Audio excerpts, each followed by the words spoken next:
अस्सलाम वालेकुम आदाब नाज़रीन, आप देख रहे हैं आपका अपना पसंदीदा चैनल ABS न्यूज़ और मैं हूं आपका दोस्त एंड होस्ट अब्दुल बसीर अब्दुल्ला।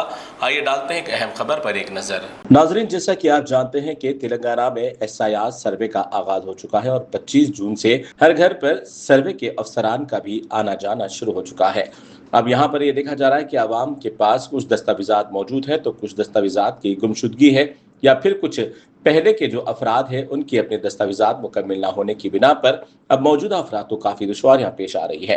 लेकिन एक अफसोसनाक वाकया बुराबंडा इलाके में पेश आया, जहां पर एक 40 साल शख्स जिसका नाम शेख मुजीब बताया गया, उन्होंने अपने दस्तावेजात को मुकम्मल और सही कराने के लिए 1.5 लाख रुपए लगा दिए, लेकिन उसके बावजूद भी सरकारी अफसरान ने उनके दस्तावेजात को सही तौर पर मानने से इनकार कर दिया। 12 कई अफसरान से मुलाकात करने के बाद उनके हर दस्तावेजात में कुछ न कुछ खामियां निकाल रहे थे। आखिरकार शेख मुजीब अपनी तमाम मेहनत पर पानी फेरता देखकर और दीगर मामलात को खौफ के आलम में सोचते हुए वो अपनी जिंदगी से हाथ धो बैठे। शेख मुजीब ने SIR में अपने दस्तावेजात नामुकम्मल होने के खौफ की वजह से इन्होंने अपनी जान दे दी। इस तरीके से सरकारी अफसरान अपनी ड्यूटी सही ना करने और दस्तावेजात को सही तरीके से जांच ना करने पर एक अहम शख्स की कीमती जान चली गई।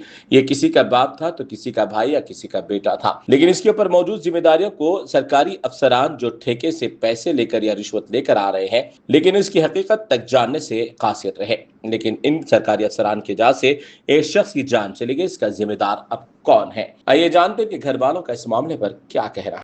फलाने का जिरास होना, खाली वो फोनों में देखना, इसमें देखना, वो देखना, ये पेपर बनाना, वो पेपर बनाना, बैताश के बच्चे की तारीखा नहीं है, वो तारीखा बनाना।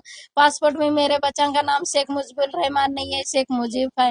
और इसमें आधार कार्ड में शेख मुजीब है, शेख मुजीबुर रहमान नहीं है। बल्कि ये बहुत टेंशन लेते थे मेरे बच्चा का कैसा होता कि बच्चा मेरे बच्चे दो ऐसे है, एक बच्चा है तो वैसा, एक होशियार है तो ये दो बच्चे ऐसे, बोल के ये टेंशन लेते थे।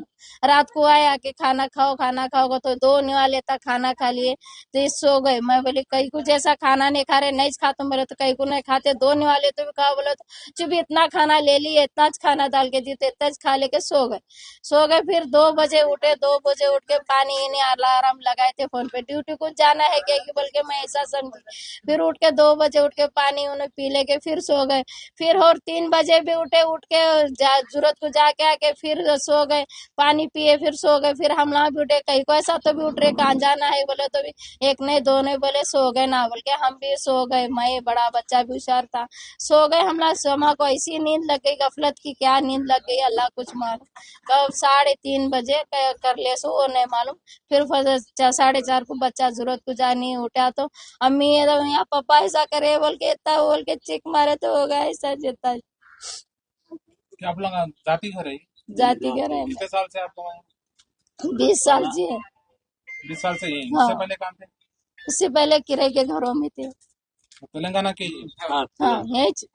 इनके वालदा वो उन लोग कहाँ थे? उन्होंने कर्नाटक में थे बहुत साल से। उन्होंने भी मेरे शादी नहीं होने से पहले से यहाँ थे हमारे सास ससुरे।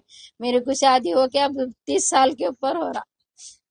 तब ये नहीं जो करने की वजह है ये डॉक्यूमेंट सही नहीं रहने की वजह से। ये डॉक्यूमेंट सही नहीं रहने से उनके अम्मी का उनके अब्बा का कुछ भी इसका नहीं मिला, इनको प्रूफ नहीं मिला, मेरे अम्मा का नहीं मिला, मेरे बाबा का कब्रिस्तान की चिट्ठी नहीं मिली, अम्मी की नहीं मिली।